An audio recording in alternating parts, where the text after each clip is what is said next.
안녕하세요. 보이는 소프트웨어 연구소 류수연입니다. 이전 강의에서는 방탈 라이브러리를 사용해서 장면을 생성하는 방법에 대해서 배워보았습니다. 방탈 라이브러리를 사용하려면 다음 두 줄을 추가해야 된다고 했었습니다. create scene이라는 함수를 사용을 해서 장면을 생성했고 background.png 파일을 배경 이미지로 하는 산타 레이스라는 이름의 장면을 생성을 했었죠. 그리고 마지막으로 생성된 장면으로부터 게임을 시작하기 위해서 스타트 게임 함수에 게임이 시작될 장면의 아이디를 파라미터 값으로 넘겨주게 되면 게임이 시작되었습니다. 이번 강의에서는 게임 시작 종료 버튼을 생성하고 종료 버튼을 누르면 게임이 종료되는 방법에 대해서 배워보겠습니다. 먼저 오늘 만들 게임을 실행하여 이해한 다음에 코드를 작성해 보도록 하겠습니다. 자, 게임을 실행하게 되면 우리가 생성한 장면에 스타트 버튼과 엔드 버튼이 추가로 생성된 것을 확인할 수가 있습니다. 스타트 버튼을 누르게 되면 아직 우리가 프로그래밍 할 코드를 이번 시간에 프로그래밍 하지 않았기 때문에 아무런 이벤트가 발생하지 않고 엔드 버튼을 클릭하게 되면 이렇게 게임이 종료된 것을 확인하실 수가 있습니다. 자, 그럼 먼저 시작, 종료 버튼을 만들어 볼까요? 방탈 라이브러리에서 물체는 첫 번째로 생성하고 두 번째로 장면에 위치시킨 다음에 세 번째로 보이기, 세 과정을 통해 장면에 추가할 수가 있었습니다. 먼저 물체를 장면에 위치시키기 위해서 생성된 물체 아이디를 저장하고 있다가 넘겨줘야 됩니다. 그럼 여기서 뭐가 필요할까요? 네, 맞습니다. 변수가 필요하죠. 장면 아이디를 저장하는 씬1처럼 시작, 종료 버튼 물체의 아이디를 저장할 변수가 필요합니다. C 언어에서는 변수를 사용하려면 먼저 선언을 해야 하고 자료형 띄고 변수 이름 세미콜론으로 선언할 수가 있었습니다. 물체 아이디의 자료형은 오브젝트 아이디이므로 우리는 여기 선언한 장면 변수를 선언한 밑에다가 오브젝트 아이디 띄고 우리는 스타트 버튼과 엔드 버튼의 아이디를 저장할 두 개의 변수를 선언해 줄게요.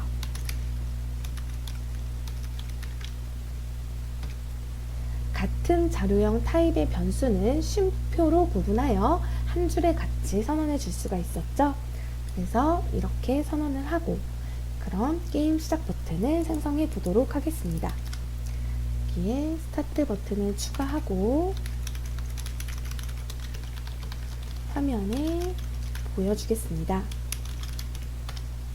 자, 첫 번째로 오브젝트를 생성하고 두 번째로 씬1에 위치시키고 세 번째로 보여줄 거예요. 그래서 첫 번째로 오브젝트를 생성하고 두 번째로 씬1에 위치시키고 세 번째로 보인다 작업을 해주겠습니다. 장면을 생성했던 create scene 함수와 마찬가지로 create object 함수로 우리는 문을 생성할 수가 있었죠. 그리고 또 장면을 위치시키기 위해서 locate object 함수를 사용할 수가 있고 마지막으로 물체를 화면에 보여주기 위해서 show object 함수를 사용해서 보여주겠습니다. 그래서 우리는 스타트 버튼 변수에 오브젝트를 생성을 해서 저장해 줄게요. 오브젝트는 우리는 시작 버튼이라고 부를 거고 이 파일의 명은 start.png예요.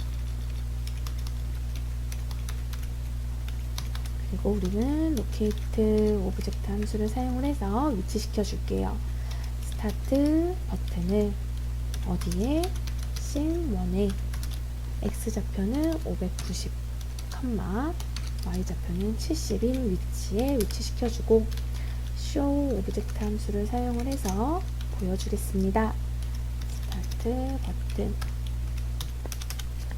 자, 이렇게 해줌으로써 생성된 물체 아이디를 스타트 버튼에 저장을 하고 스타트 버튼을 씬1에 590,70에 위치시킨 다음에 물체를 보이게 되었습니다. 그럼 마찬가지로 종료 버튼을 만들어 보겠습니다. 이렇게 종료 버튼을 추가하고 화면에 보입니다. 자, 과정은 스타트 버튼과 동일하고 엔드 버튼에 저장을 할 거예요.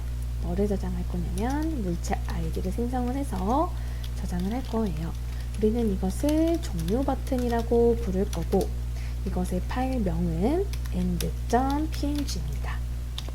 자, 다음에 위치시켜 주겠습니다. 어떤 것을요? 엔드 버튼. 어디에? 장면 1에 590,20에 위치시켜 줄게요. 그런 다음에 마지막으로 보여주겠습니다.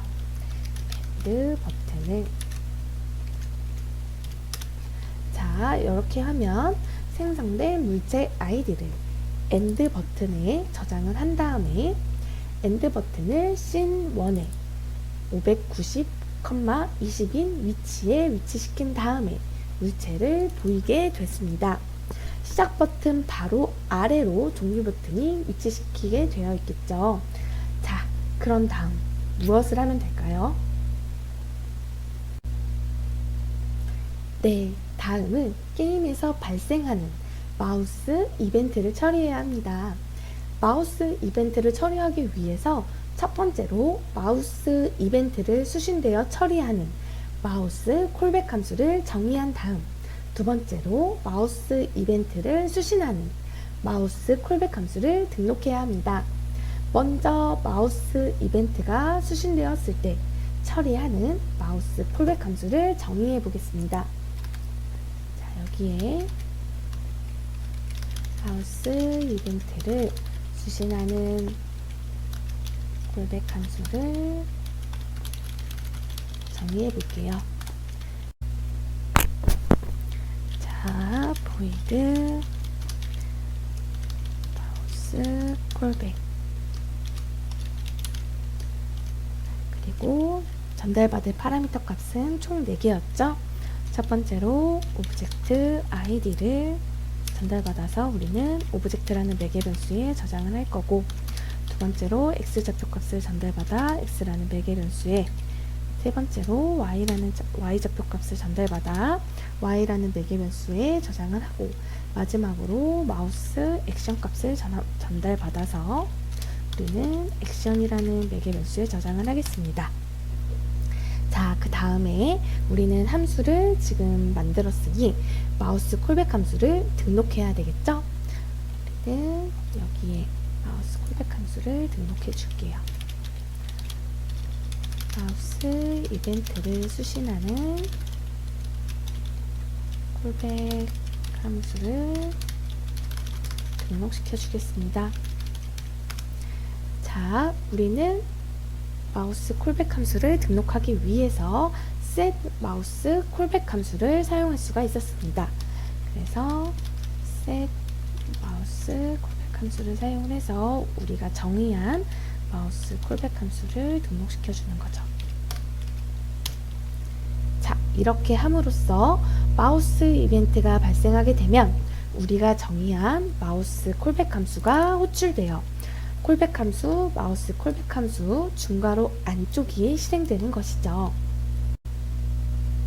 자, 그럼 마지막으로 종료 버튼이 눌리면 게임이 종료되게 만들어 보겠습니다. 종료 버튼이 눌러지면 게임을 종료한다. 자, 우리는 종료 버튼을 눌렀을 때 이 조건이 참이라면 종료되게 해주기 위해서 어떻게 했었죠? 네, 잘 기억하고 있습니다. if 조건문을 사용했습니다. 따라서 우리는 if 현재 이벤트가 발생한 오브젝트가 뭐와 같다면, 네, 같은 두 값이 같은지를 비교하기 위해서 비교 연산자를 사용을 하는 방법 기억하시죠? 그리고 우리는 이게 엔드 버튼과 같다면 우리는 게임을 종료시켜 줄 거예요. 게임을 종료하는 함수 엔드 게임 함수였죠?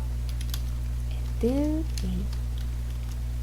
자, 이렇게 작성을 해주면 종료 버튼을 눌렀을 때만 우리는 엔드 게임 함수가 호출되어서 게임이 종료될 수 있었습니다.